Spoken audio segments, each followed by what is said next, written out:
to win the game. Coming at you live in the heart of Lake America. I say, hold up, wait a minute, something ain't right. On air and online at theticketfm.com. Here are your hosts, Jake Bakoven and Enrique Alvarez Clary.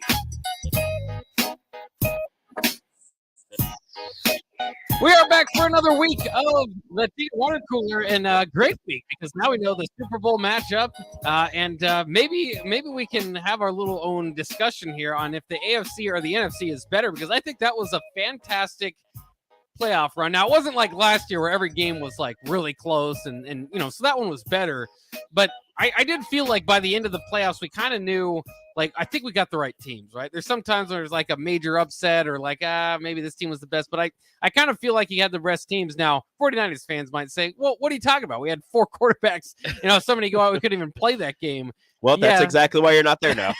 Like, you're not the best team if you have a healthy quarterback. Sorry about it. I mean, that was crazy and kind of sad. Did you watch most of that game? So I was on the road for the Philly Niners game.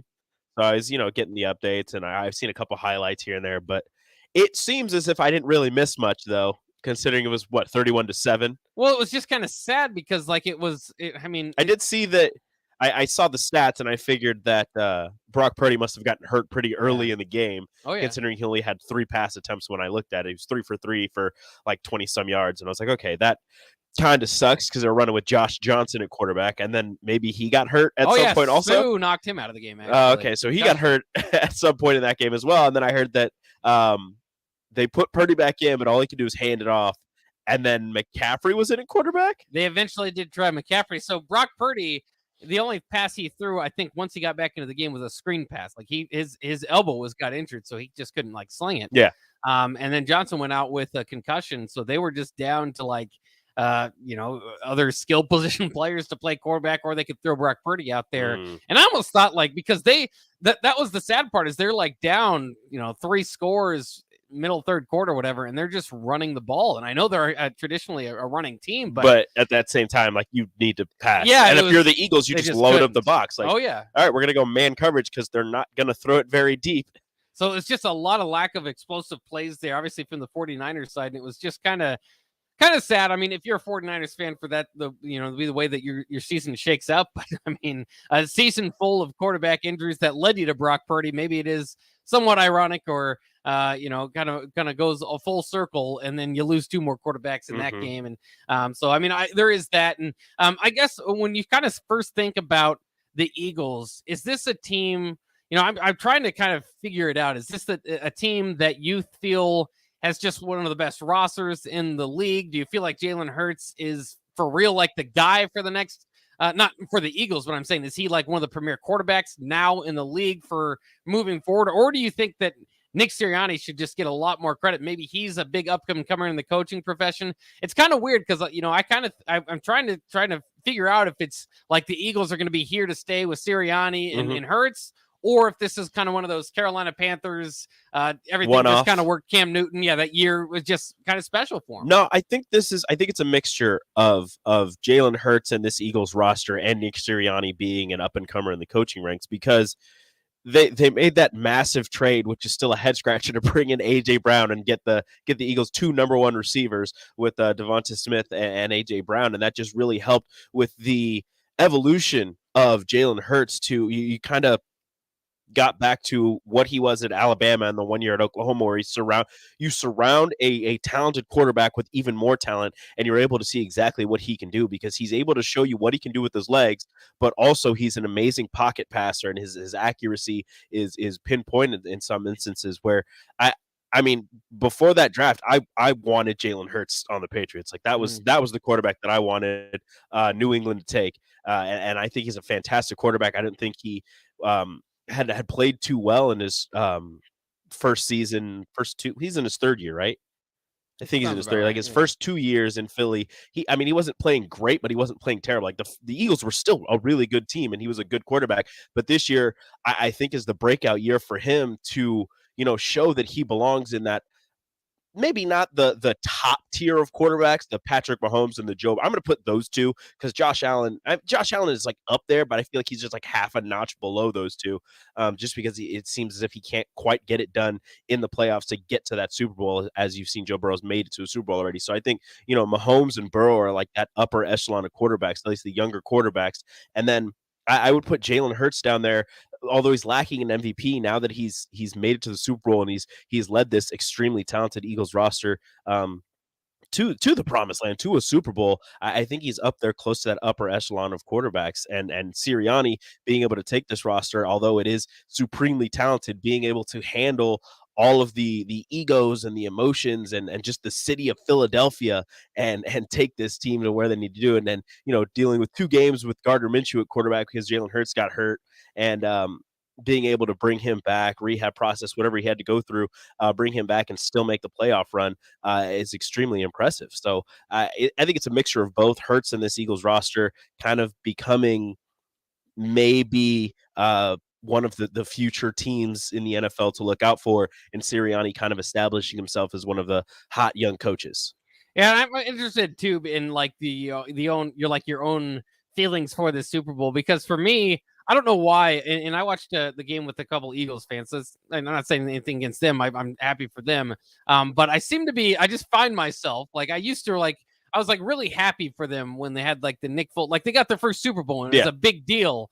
And that happens too with franchises where that's obviously exciting. But now I'm just kind of like, I'm not necessarily happy for them. I mean, I'm glad for my friends that enjoy them, but for the franchise itself, it's just kind of like, I don't know. I'm not too. And the Chiefs on the other end is even more so that way because of the bandwagon Chiefs.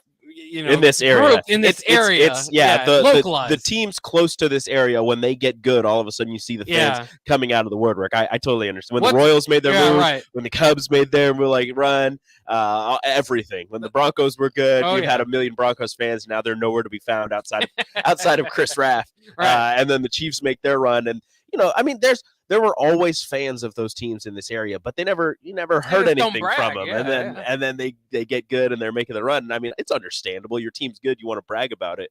But at the same time, when were you a fan of this team? I didn't hear you before. Well, and it's weird too, because they're the very same city. In fact, the same parking lot hosts the Chiefs and the Royals. And I've always just connected the Royals to Lincoln a little bit more than the Chiefs for some reason now. And I think that's just because there's more of a split fan base in the NFL, the FC North and all that stuff kind of for Lincoln itself.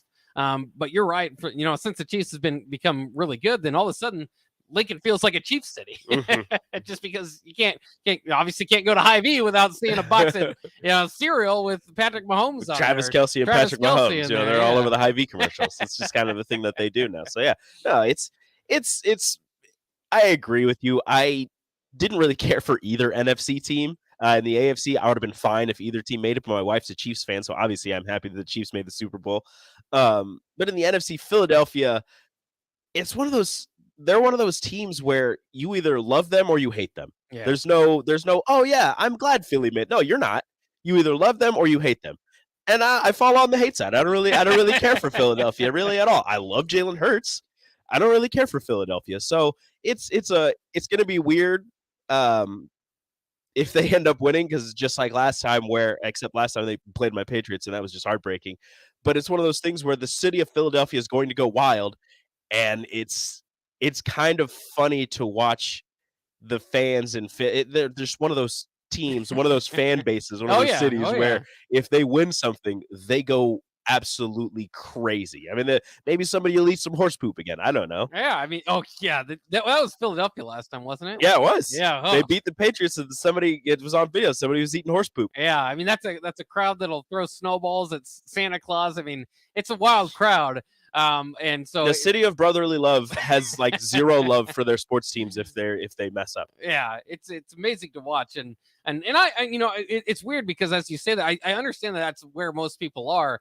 And I just feel like for some reason I'm just like, with the Eagles right now. I love brand names, and they're certainly a brand name, bigger cities, kind of more important. So I kind of like the fact that they're in there now, and it'd be interesting to see them moving forward. It just reminded me too, because I was wondering, like, there's something that seems to be missing with my personal attachment to it, and then I kind of figured out, okay, well, that's because they needed their first Super Bowl win, last time, and this time it just kind of feels like, yeah, all right, well, they're there. I'm not too happy for them. I'm not too I'm not against it. There's some history being made in the Super Bowl. The first time the two black quarterbacks will be going head to head in the Super Bowl, which is just wild. I did not think that was a thing that was happening. I mean, like, you had when the Colts and the Bears went against each other, the first time the two black head coaches were going against each other. Now you get the first time two black quarterbacks go against each other, which, again, it's just a crazy stat that I never even thought was true. I don't know why, but that's just something that I didn't even think about. And then you have the connection to Andy Reid,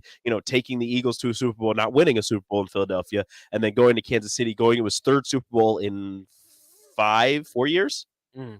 5 years, just to be safe. Third Super Bowl in 5 years, winning one of those, and now playing his former team in the Super Bowl. It's the Andy Reid Bowl for many people. And I think too, maybe that's also part of the connection that I kind of lose. Is like when I think of the Eagles, that is who I think of. Like, growing up for me was watching Donovan McNabb and Andy Reid, and so maybe it's weird because you think those teams are so good, and that team made a Super Bowl, and obviously Terrell Owens got hurt. That might, who knows, they might beat this version of the Eagles. But it's weird because you always kind of think of when modern teams like make their runs, you try to compare them to those teams of the past, and they might get a Super Bowl where Andy Reid never could in Philadelphia, but we'll kind of see. They're also first brothers playing against each other in the Super Bowl. Yes, Travis and Jason Kelce. Yeah, they picked a great time to start a podcast, huh? They started a podcast earlier this year. Now they're both going to the Super Bowl. Yeah, that's a good time. Wild how things work out, huh? Yeah. Interesting. No, the NFL's not rigged for anybody. I mean, maybe it is. I don't know. I'm not that far into the conspiracy theories. I don't think it's rigged. What do you think about the officiating with the Chiefs? Oh, okay. Those officials were struggling, just hands down. Not just favoring the team. They were just struggling. They couldn't get plays in, or they couldn't stop plays on time. They didn't know what to call. It took them forever to make the calls. They were stopping the clock when they should. Like, those referees last night for the Chiefs and for the Chiefs Bengals game were just struggling hands down overall. Like, it was not that it was embarrassing to watch, but it was just hard to watch because every time the whistle blew or there was a flag, you're like, okay, what is it this time? Is it a real penalty? Is it something that's just crazy? Is it going to take them 5 minutes to decide exactly what's going on? And then the 3rd and 9 that didn't happen. I don't get it. I don't understand it. The ref ran in. The ref ran in and then stopped because the play was going. Is like, well, I guess I'll just tell him after the play is over. But even then, it took them a while to decide that, hey, we need to redo this because the clock shouldn't have started because it was an incomplete pass or whatever it was. Like, I just didn't understand what was going on with the officials in that game. And did you feel like the last play, the push out of bounds, was warranted? I mean, Joseph Asai. That gets called every time. That's what I was thinking too. That's not. That wasn't. You can't call it. It sucks that it ended the game that way. Yeah. But that gets called every time, no matter who the quarterback is. That's going to be called. He's going out of bounds. He's clearly out of bounds, and he gets pushed. Yeah. It sucks that that's how the game ended, but that's 100%. If they didn't call that, that's more of if they don't call that and the Chiefs end up losing, that's more of a big deal than the fact that it was called. That's what I was kind of been saying the whole time, is like, if you don't make that call, you're stealing that from the Chiefs. Like, you can say, hey, you're robbing the Bengals. Mm-hmm. No, really, if you don't make that call, you're robbing the Chiefs. Look, there's plenty of other calls in that game that weren't called that you can get upset about. That one, that is the right call. What do you think about? So Zach Taylor did the coach thing, and everybody, says this and wants to do this at the end. He approached Joseph Asai, which, by the way, don't go out of your way. I know he's a professional athlete, and we say this about college athletes. He's 22 years old. 22. Right? He's just he just run. He had the worst. He was all crying and just really struggling throughout that game. They were mentioning Joseph Asai. Like, he was everywhere. Yeah. Everywhere, making hits, making tackles, just getting in the way and forcing plays to bounce inside or bounce outside. He was everywhere, and he messed up once. Yeah, and that's all people are going to remember. Well, and they're going to remember it for a long time, unfortunately. But so Zach Taylor approached him, and he said this after the game, and he told him the coach's thing where it's like, hey, we didn't lose because of that play. We lost because of so many other plays. And I always They didn't lose because of that play. No, they did. They didn't lose because of that play. They literally They lost because of that play. No, they lost because their punt unit couldn't stop Sky Moore from running 30 yards down the sideline. No, I understand there's other plays that factored into them losing, but they literally lost the game because of that. There was so much else. They lost because Zach Taylor didn't call a timeout before the kick. He didn't ice the kicker. He had a timeout. I don't know. Should ice the kicker. Yeah, and he didn't do it. Maybe he should. Maybe he shouldn't. But I get why you say that to him, and especially I understand. From the coach's perspective, there's so many other plays that go into the game, so I understand that saying. But at the same time, if you have to say that to a guy, it's because you lost because of that play. It's usually that play. It's usually because you lost because of that play, and that's what happened. But that's okay. Also, Huskers side of things, 4 Huskers in the Super Bowl. Of course, the Eagles having Dominican Sue, Cam Jurgens, Jack Stoll, and the Chiefs have DiCaprio Bootle. So that'll be the most Nebraska players on an active Super Bowl roster since 1990, I believe. And 1977 was the most what they had with 5. Sean Callahan tweeted that out. So shout out to him for that stat. But I think it'll be fun. It's nice to have a Super Bowl full of Huskers again. Love it. Yeah, it doesn't happen as much as it used to, but I would say the streak lives on, but the streak died a couple of years ago. Died, as most streaks in Nebraska football have died. Tragedy. Except for our beloved sellout streak, Rico. Yep. Yeah. All right, we'll be back here on the Ticket Water Cooler to talk a little bit more. A lot of Husker football to talk with Dylan Raiola and Husker basketball, too. We'll be back here on the Ticket Water Cooler. Ever think of having a career in plumbing or heating? Do you enjoy watching your favorite game in a nice, comfortable space? Taking a shower after a warm day? Well, everyone we serve at Biggerstaff Plumbing, Heating, and Air sure does. If you're interested in a career in plumbing, heating, and air, come join our team where you'll get paid while training. No experience required. Enjoy great pay and benefits in a friendly environment. Call Biggerstaff Plumbing, Heating, and Air at 402-466-8118 or apply online at biggerstaff.com. Life-changing research doesn't just take place in outer space. It's also happening right here in Nebraska, and you could play a key role. Solarion, one of the world's leading clinical research organizations, needs healthy adults who are 19 years old and older for a research opportunity. If you qualify, you can earn up to $500 a day for time and travel. Overnight stays may be required. To learn more, call Solarion at 866-213-2965 or visit helpresearch.com/500. Your home should not be a zoo to unwelcome animals. Let the experts at Bats to Rats take care of those problems.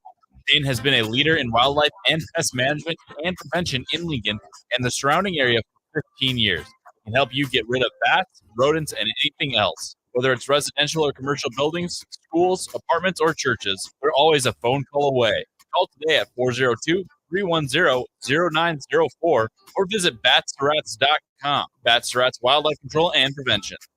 Hi, this is Kurt, your shop manager at A1 Automotive here in downtown Lincoln. I promise this, you won't find another automotive repair facility that genuinely cares about you and your vehicle. Our service is outstanding and our customer service is better. Please give me a call for all your automotive repair questions and needs. Call me at 402-477-4660. We were built on small town values and that shows in how we treat others. A1 Automotive, always honest answers. Bagels & Joe is celebrating 30 years of business this year. With 4 Lincoln locations and 1 in Seward, there's more options for your favorite breakfast spot in town. Don't forget the Joe card for unlimited drip coffee for just $8.95 per person per month. Bagels & Joe, celebrating 30 years of serving Lincoln and the surrounding areas. Rico here with HIS Auto Care at 70th and Van Dorn, letting you know HIS is a great place to bring your vehicle for service. With superior service bumper to bumper, we'll treat your vehicle like it's your mother's. Doesn't get any better than that. So call 402-488-8934 and HIS Auto will make you glad you did. 5% off, mention this ad, and for sure your mother will be proud you call 402-488 from HIS Auto Care, 70th and Van Dorn. God bless you. There's nothing quite like the Mercado by Certified Piedmontese Beef. The Mercado offers unique ingredients you can't find anywhere else, open every day from 8 a.m. to 8 p.m. The full-service butcher shop and retail store is wonderful for meat lovers with their exclusive Certified Piedmontese Beef and assorted sausages, plus other quality meats, including pork, chicken, and a wide range of the freshest seafood. Plus, every Friday from 11 to 2, the Mercado serves up the best lunch in town on their Friday Feast menu. Stop in at the Mercado today at 84th and Havelock or visit their website at cpmercado.com to see current deals. Mike Shaver here for Trek CBD. It's basketball season, and that means you're fighting cold weather and snow to get to the arena, waiting for lines at the game, and yelling too much at the refs. Trek CBD has a variety of products to help calm me down during the game so I don't go over the top. And they have a variety of options to calm you down before, during, and after any game. Whether you're looking for drinkable Delta 8 seltzers, health-derived Delta 9 syrups for your beverages, or anything else, Trek CBD has it all at 84th and Andrew. Trek CBD done right. The Empire brand is growing with ESC fabrication and sandblasting. ESC is your place for custom handrails, industrial and commercial painting, and more. ESC provides custom welding for aluminum and stainless steel and media blasting of all sorts. ESC has great attention to detail. They stick to deadlines and keep within your budget. If you can dream it, they can make it. Contact ESC Fabrication and Sandblasting in Waverly today at 531-207-9329. 93.7 The Ticket, Fox, KFXL weather. Brought to you by Bryant Air Conditioning, Heating, Electrical, and Plumbing. Cloudy skies with a few flurries possible this morning. A little bit of sunshine mixing in this afternoon. It will remain cold with a high of 14. North winds at around 10. Clearing tonight with a low all the way down to 2. Mainly sunny and much warmer tomorrow. We'll see an high on Tuesday of around 28. I'm meteorologist Tim Wright for 93.7 The Ticket and theticketfm.com. Back to the Ticket Water Cooler. Brought to you by Doc on 93.7 The Ticket and theticketfm.com.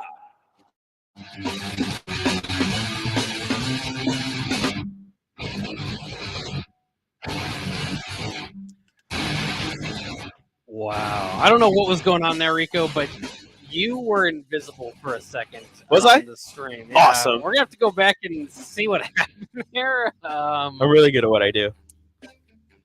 Like the mic moved and everything? Like we could see behind you, and then you just kind of popped up. You were sitting there. I was going to mention it Awesome. shortly, and then you popped up there. I'm a magic man. What can I say? I mean, I know VJ could do that because of the green screen, but you didn't know? I got magic powers, bruh. Talking about the NFL being fixed. Now we're leaking it. We're letting it know the ticket is fixed. We all have powers. That was very interesting. You guys I just don't know how to know. explain it. Have you seen Joe Staley and Kayvon Thibodeau going at it on Twitter? Oh, what are they? Hold on. I have to find out what he said first because Kayvon started it. Give me a second. Okay, Kayvon Thibodeau tweeted the way it was during the NFC Championship game. He said, "The way this game look, we might be better than the 49ers." And Joe Staley said, "You're a flash player who gets bodied by average tackles. Don't let He comes out swinging. Don't let the New York media affect you too much." And Kayvon Thibodeau responded by saying, "Who are you, bruh?" And everybody's like, "Dude, that's a Hall of Fame tackle. That's who that is." And then Lawrence Tynes jumps in. You remember Lawrence Tynes, right? Yeah. Said, "Hey, Kayvon, ask Joe if you can see his NFC Championship rings. You are a rookie, so maybe you don't know this, but the loser of the Super Bowl gets a ring for winning their conference, and he has two." And I'm like, "Dude, he won his conference, Lawrence. What are you? That's still a good thing." And then Joe Staley says, "You're a kicker." There's just battles being everywhere there. That's interesting. So forget Lawrence Tynes, but Kayvon and Joe Staley are just kind of going at it. If I can find the quote from Kayvon after that other one, I have to give me a second while I find it because he said something else to Joe Staley. And Joe Staley responded with something like, you had 4 sacks or whatever, like, congratulations. And it was just hilarious because a rookie is going after a Hall of Famer and the Hall of Famer's firing back. And I just don't understand exactly what's going on, but I don't think that Kayvon Thibodeau should be, I don't know if disrespecting is the right word, but kind of disrespecting Joe Staley the way that he's trying to. Like he's trying to call out Joe Staley for being average or something, like an average tackler. So I'm like, "Who are you? I don't even know who you are." And I'm like, "Okay, bro, like you're in the NFL. I feel like you should know the history of the NFL a little bit." And Joe Staley, although he was on, not the greatest, he played for the Browns for a while, and then he played for the Niners, correct? Am I right? Yeah. Yeah, Browns, and then he played for the Niners for a little bit, I believe. But like that, I feel like you should know this. I think it was just with the Niners. Just the Niners? Yeah. Hey, well, like you should know this. But a 6-time Pro Bowl, and I'm looking up. Yeah, no, he was never with the Browns. He was just the Niners old. Yeah, and like you should know this. Yeah. or in the very least, like look it up real quick before you say who are you, and then see that he has indeed accomplished more than you have. Not that your career has ended, but Here it is. This is what Joe Staley came on and said, "Who are you, bro?" And Staley said, "Enough for you to respond. Congrats on your 4 sacks this year, though. That's huge. Unbelievable numbers." Thibodeau's weird too because his career just kind of following it from the outside. He was like the number one recruit. He was expected to be the next big thing, Mm-hmm. and he was okay at Oregon. I think he was good enough to be like obviously good enough to be a top 5 pick as he was with the Giants, but it still felt like there was more potential there for him than maybe what it was like what he did on the field. And so maybe that's going after him, calling him a flash player. I mean, I guess that's probably an okay critique, but what did he do to make Staley respond like that? Why did he get so mad? Just questioning. Staley just responded because Kayvon was just calling out the Niners for being bad in this game. Oh, it's the Niners. He was protecting his Niners. Yeah, he's protecting his Niners. Then he ends up tweeting, "I'm not responding to you," but he says, "I don't care how famous you think you are. If I don't know you, I don't know you." Did you see what was it? Joey Bosa and the Eagles fans harassing him. Yeah, and he goes, finally goes to the line and he makes more money than you do. That's when you know you've got him. Yeah, I make more money. Okay. Oh, congratulations. It's like, well. But when he said that too, I was kind of thinking like this was only like 3 sentences deep in an argument. It's like, what does he argue about when he's on the field? Like, certainly there's trash talk. I make more money than no, you don't. Yeah, you gotta have something more ready for that by then. But maybe when to a commenter, maybe it's just that's the easy one. That's the easy one. I make more money than you. Like, okay, congratulations. You're also in the NFL. I'm paying to watch you play. Congratulations. Yeah, you're still not playing today. Well, yeah, it's one of those things. It's like, yeah, you're like, oh, and neither are you. Be like, well, I was never playing. So. And that's what he was arguing too. It's like you're just a nobody. Like, yeah, and that's the point. You are somebody, and you're not playing today. I don't think I would ever trash talk an NFL player. No, I don't think I would. I don't think so. Like to their face. Yeah, definitely not to their face. Well, I mean, from the stands, it's all definitely not to their face. Well, even then, like I want to meet NFL players. Like I don't want to meet an NFL player that's mad at me for something that I said. Like they're just like, hey, bro, I heard you saying this. Be like, no, that wasn't me. That was my twin that I don't have. Yeah, Twitter beef alive and well. Yeah, that's from 2 players not playing. Yeah, they say Twitter is just about keyboard warriors. For sometimes it's. What do you think Eli Apple says today? I don't know. He was very talkative, wasn't he? He was very talkative last week. Twitter, the Twitter sphere. I wonder what he says today. Probably not a whole lot. He's an unrestricted free agent, though. Burrowhead. I think so. Burrowhead. Burrowhead. Don't think that's the thing anymore. No. Do you? I hope in the future. I don't know. That they kind of label it a rivalry because it's going to be a matchup that we see. Hopefully, kind of a lot. Peyton Manning, Tom Brady type of thing. Does it feel like a rivalry yet? I mean, I think that stuff helps. Think it does. Yeah, it feels like a rivalry to me, and I think it's going to be really fun if they can continue this. The Bengals are going to have to pay Joe Burrow at some point. The Chiefs are already paying Patrick Mahomes, but they're going to have to in order to keep this team together. Like this exact team, although it's not going to happen as it happens all the time, they're going to get new players and what have you. But kind of keeping the core together, they're going to have to shell out a decent chunk of change to keep Patrick Mahomes, Travis Kelce, Chris Jones, who got his first 2 sacks in the postseason, which I didn't know. To keep all those guys together, they're going to have to pay a decent amount of money, and the Bengals, especially Joe Burrow, Jamar Chase, Joe Mixon, Sam Hubbard. Those guys on the defensive side, again, they're going to have to throw out a bunch of money to keep all those guys together. But if that is possible, this Chiefs Bengals rivalry is going to be really fun for the next couple of years. Because, like you said, it could be just like Brady and Manning with the Colts and the Patriots. Although it's a little different, I guess you could say that Patrick Mahomes is Brady because he wasn't taken number 1 overall, even though he was taken 14th or 15th. Yeah, still in the first round, but still, wow, we weren't taking number 1 overall, so he's not that good. No, it could be a really fun rivalry, and I'm really looking forward to it. And I hope that both of these teams are able to keep these cores together. Although Andy Reid, getting up there in age a little bit, maybe won't be coaching for that long. I don't know if he's going to take the Bill Belichick route and keep coaching into his 70s, but it'll be quite interesting. Yeah, I guess Zach Taylor's pretty young. Yeah, he should be around for a while.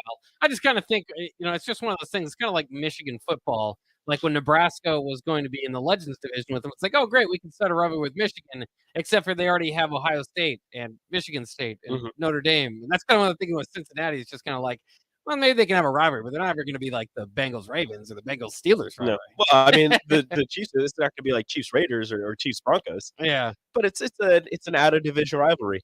But it does get to a point eventually where, like you said, when I see Colts and Patriots, that's what I think of. I Exactly. think of their That's still a rivalry. So hopefully you get, we can get there. Patriots, Jets, Patriots, Dolphins, Patriots, Bills, and then do the Colts have a rivalry in the AFC South? Because I don't think they do. Like, I don't think anybody in the AFC South has like a rival. You're probably onto something there. Like, who are the Colts? Like, and I look 402-464-5685. If you're a Colts, Jags, Texans, Titans, like, who are your rivals? Yeah. What is the rivalry there?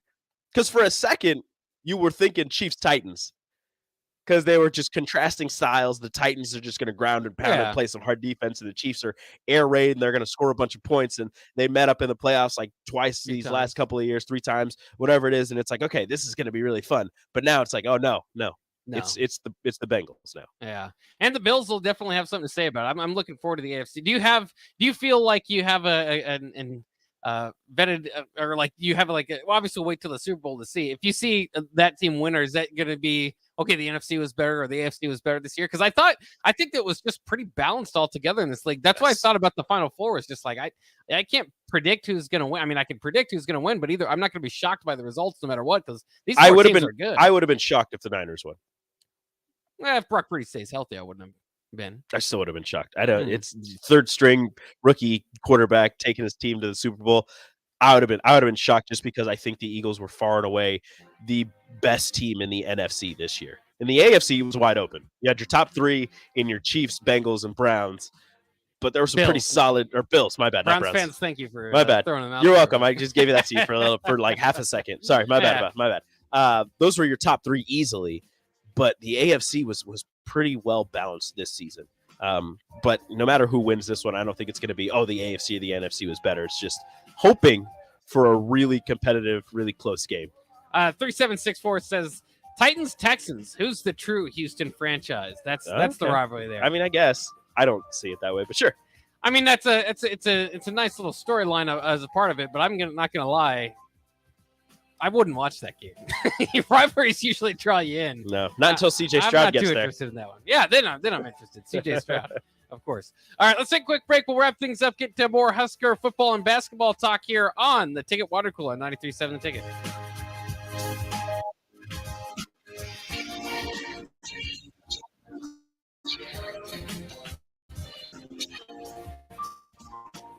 Jake Balker here. Let's tell you about my friends at Solarion. I've been working with them as a participant in their clinical trials for many years. They help develop new pharmaceutical products, and I get to be a part of it. All I do is check the web for possible studies that might apply to me, see if they fit into my schedule, and if I'm eligible for participation within the parameters laid out, I can make up to $500 per day in a study and feel confident in the staff and research done by Solarion to be a willing participant. Last year, more than 800 people completed a study in Lincoln, and I was one of them and will continue to be. If you're curious about how to earn up to $500 per day by participating in a research study at Solarion, and with the several options for scheduling, check them out at helpresearch.com/new or call them at 866-213-2965. Once again, that's Solarion at 866-213-2965 or at helpresearch.com/new. People first is more than a nice sentiment. At American Senior Benefits, it's the mission. If you're ready for a career where you can truly put your customers' needs ahead of everything else, this is for you. American Senior Benefits is one of the leading senior market insurance product distributors in the country, and they're looking for high-energy applicants with strong communication skills. Enjoy on-the-job training, a fun work environment, and unlimited income potential. Visit asbmidwest.com to learn more. American Senior Benefits. Why are some people more successful? Is it talent and determination, or did they recognize an opportunity? Discover a career that lets you help families reach their financial goals as you build lasting professional relationships, one with unlimited income potential. From Modern Woodman, a leading fraternal financial services provider. I'm Modern Woodman Regional Director Sean Erickson. Call me at 402-483-6515 to learn about career opportunities. Modern Woodman of America. touching lives, securing futures. This is Sam Griesel from the Nebraska men's basketball team. I'm here to tell you about my favorite men's store in Nebraska, and that's Gary Michaels Clothiers in Lincoln. When I went off to college, I purchased my suit from them and another when I attended Big Ten Media Day. Their fashion sense, clothing knowledge, and tailoring is unparalleled. Simply said, no one does it better than Gary Michaels Clothiers, located in Village Gardens, 56th and Pine Lake Road, Lincoln. Joint pain can affect your quality of life and even be debilitating. Perhaps you've had trouble walking or even performing activities as simple as sitting down and standing up for years. There is good news thanks to QC Kinetics. QC Kinetics can assist with all types of pain in the knees, shoulders, hips, and other joints, whether due to an underlying chronic condition or a recent or even former accident or sports injury. Call QC Kinetics in Lincoln today at 402-205-4270 or go to qkinetics.com. Picture here for Trek CBD. It's basketball season, and that means you're fighting cold weather and snow to get to the arena, waiting for lines at the game, and yelling too much at the refs. Trek CBD has a variety of products to help calm me down during the game, so I don't go over the top. And they have a variety of options to calm you down before, during, and after any game. Whether you're looking for drinkable Delta 8 seltzers, hemp-derived Delta 9 syrups for your beverages, or anything else, Trek CBD has it all at 84th and Anderson. Trek CBD, CBD done right. Rico here with HIS Auto Care at 70th and Van Dorn, letting you know HIS is a great place to bring your vehicle for service. With superior service, bumper to bumper, we'll treat your vehicle like it's your mother's. Doesn't get any better than that. Call 402-488-8934, and HIS Auto will make you glad you did. 5% off mentioned in this ad, and for sure your mother be proud you called. 402-488-8934. HIS Auto Care, 70th and Van Dorn. God bless you. At first, I was really nervous and intimidated to buy a ring. I wasn't sure what I was getting into. My experience at Starter Heyman was very easy. I felt like I walked out of Starter Heyman with the ring that was going to make her go wow and say yes. I love my ring. It is so beautiful. I absolutely love my ring. I get compliments on it all the time. I always tell them Starter Heyman. Yeah, we would definitely recommend Starter Heyman. Yeah, it was great. We're definitely coming back. Sauter Heyman Jewelers, Lincoln and Grand Island. SauterHeyman.com. Look at your car. It's filthy and probably has a few dings and nicks all over it. Don't be that guy. Get it upgraded and repaired at Renew Your Auto. At Renew Your Auto, they offer tons of services: ceramic coating, window tinting, paintless dent repair, washes and details, bed liners, body shop, and more. Where can you go to get services like that all in one place? Schedule your appointment today at RenewYourAuto.com. See what new can do for you. Hi, Sean Callahan here of HuskerOnline.com, inviting you to join us here on 93.7 The Ticket every Saturday morning. Now in our new time, we're on from 8 to 9 with the weekly Husker Online radio show. We'll give you the latest in recruiting. We'll talk about what's going on with both football, basketball, and we'll probably hear a few stories from the inside. It's every Saturday morning right here on 93.7 The Ticket. It's the Husker Online radio show from 8 to 9 a.m. Sandhills Global is hiring. Check out sandhills.jobs for more information. Sandhills is looking to fill hundreds of new openings in sales, traveling support, software development, web design, and more. Sandhills has a professional culture and is fast-paced with a focus on growth, innovation, and leading-edge technologies. Career and internship opportunities are available at our global headquarters in Lincoln, Nebraska. Apply today at sandhills.jobs. This is Lincoln's home for sports talk on the FM dial. Also online at theticketfm.com. On the internet, KNTK FM Firth, 93.7 The Ticket. Back to the Ticket Water Cooler. Brought to you by Wingstop on 93.7 The Ticket and theticketfm.com.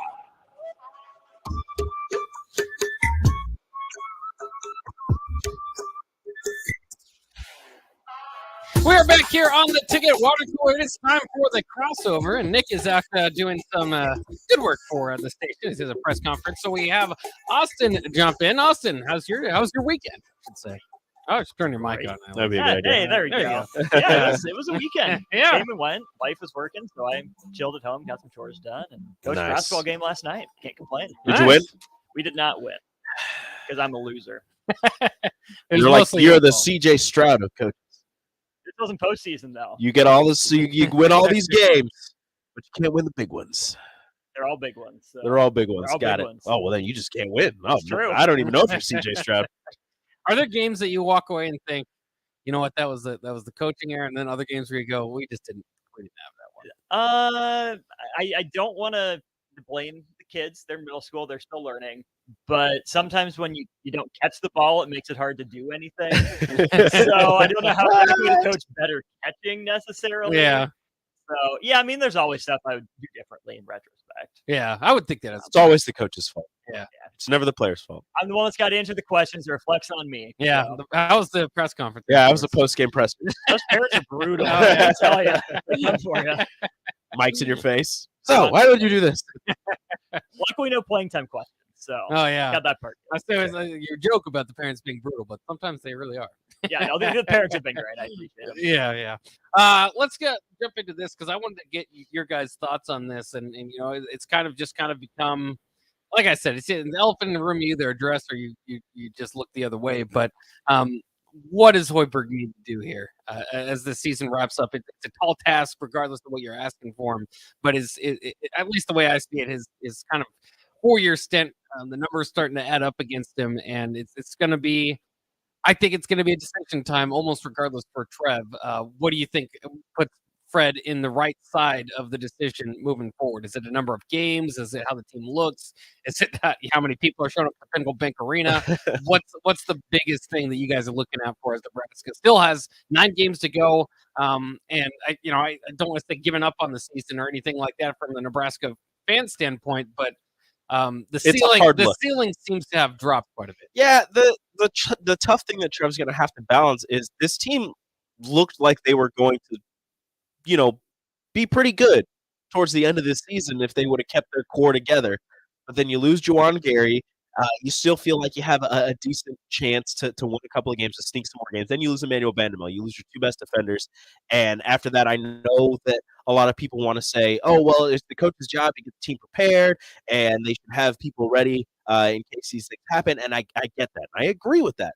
But at the same time, losing your 2 best defenders, like clearly those are your 2 best defenders, is going to take a toll on you regardless of how prepared the rest of your team is. Because you have guys who are pretty good defenders. You have guys who are around on your roster who are going to be able to do certain things in a game that will assist you during a season. But your starters are your starters for a reason, because those are your best players. Those are the 5 that you believe give you the best chance to win, which is why they usually finish the game as well. And losing 2 of those is a gut punch to anybody. If you go to Purdue and you take out 2 of their starters, they're going to struggle. I mean, they'll probably still be a top 25 team because they have a top 25 roster.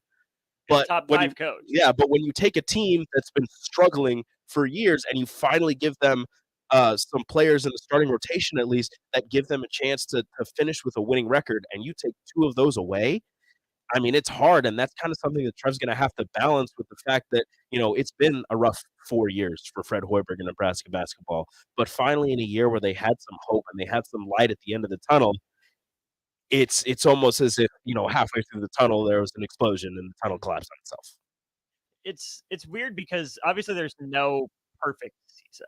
It just doesn't. Not everything goes right all the time. You lose guys to injuries for extended periods of time. You have to adjust to the league. That's just part of the course. It's part of coaching. So to some extent, you can't hold injuries against Fred. But what adjustments has he made? How prepared do the younger guys look? That's more what I'm judging it off of if I'm Trev Alberts. Because coming into this year, Fred Hoiberg made the changes I assume Trev Alberts wanted to see, wanted to hear. We didn't have the metrics get written down like we did with Scott Frost, but there's a similar meeting where something similar went down. So Trev, I don't think, told Fred Hoiberg what those changes were, but Fred Hoiberg made those changes. He showed he was willing to adapt. And we saw the signs of success, 7-3 with that starting lineup, and could have had another win over Purdue.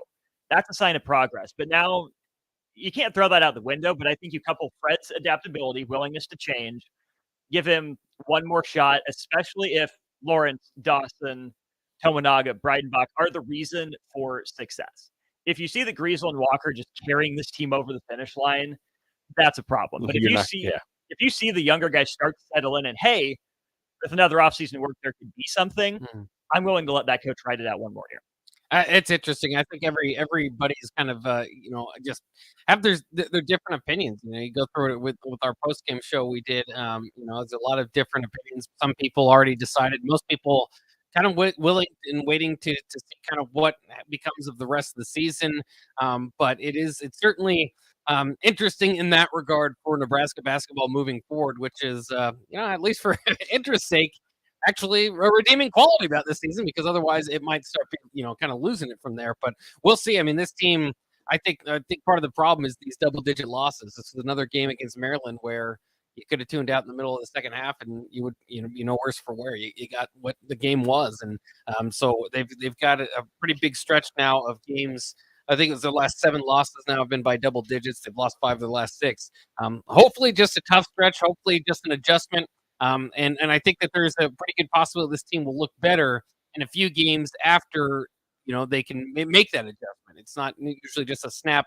All of a sudden you can make up for that starter. Sometimes it can take a few games. So we'll see if they can get that rolling. Obviously, on the good side, 2 games ago, you saw Jamarcus Lawrence step up. Last game, you saw Sam Hoiberg step up. So you're starting to get the feeling that maybe there are some pieces there that they can work with and that are willing to step up and play in that there's no other way to say it without losing 2 of your best players. Yeah. Well, now you need a couple of those young guys stepping up with just an overall step up from the entire team in order, because it's impressive that those 2 are able to step up, and it's impressive to see what they can do. But in the end, you're still losing the games. Mm-hmm. If Hoiberg can go off like that, and Nebraska, I don't know, maybe loses by 2, or hell, wins the game. If they win the game, it's fantastic. If they lose by 2, it's pretty impressive as well. If Jamarcus Lawrence goes off the way that he did, and they lose close to win the game, again, very impressive. But the fact that they're losing by double digits, it's cool, and it's a bright spot. It's a tiny little bright spot in a hallway of darkness, but it's not not going to help you at the end of the season. Nebraska's had 2 close losses. Memphis, Derek Walker's first game back, in Purdue. Other than that, they've been double-digit losses. Yeah. If you were winning big and losing close, that's how you know you're a good team.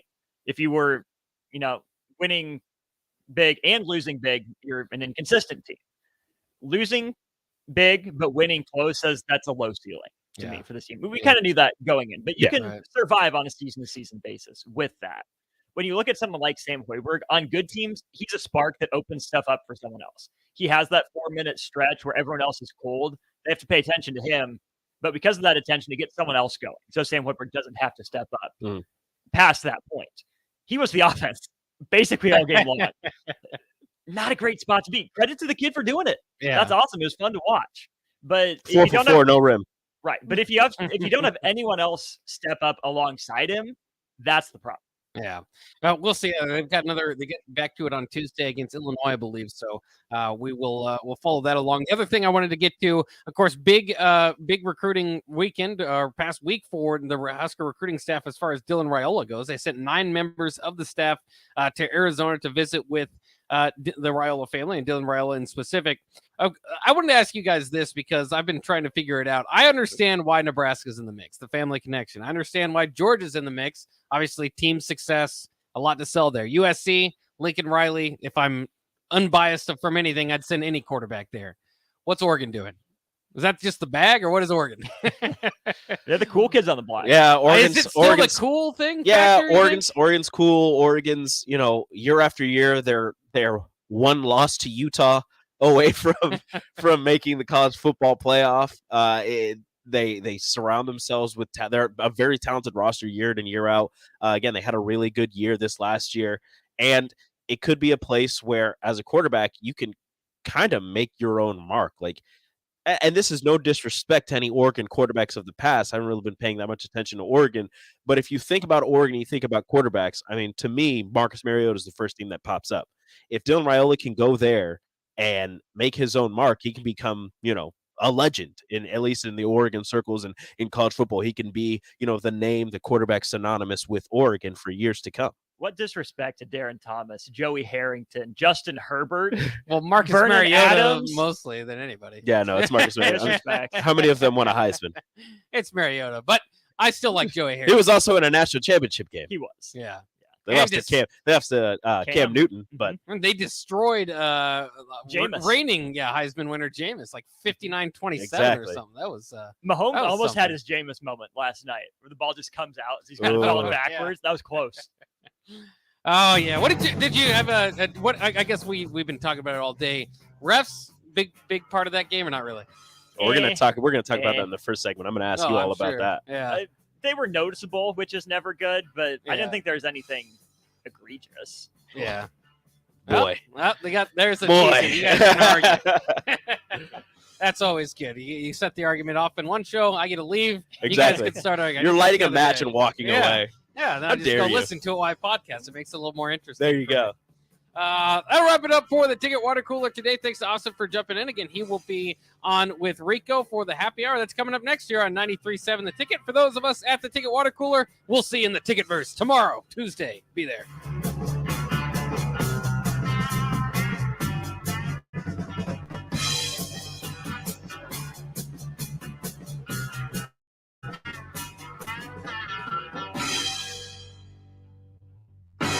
Jake Bakoven, let me tell you about my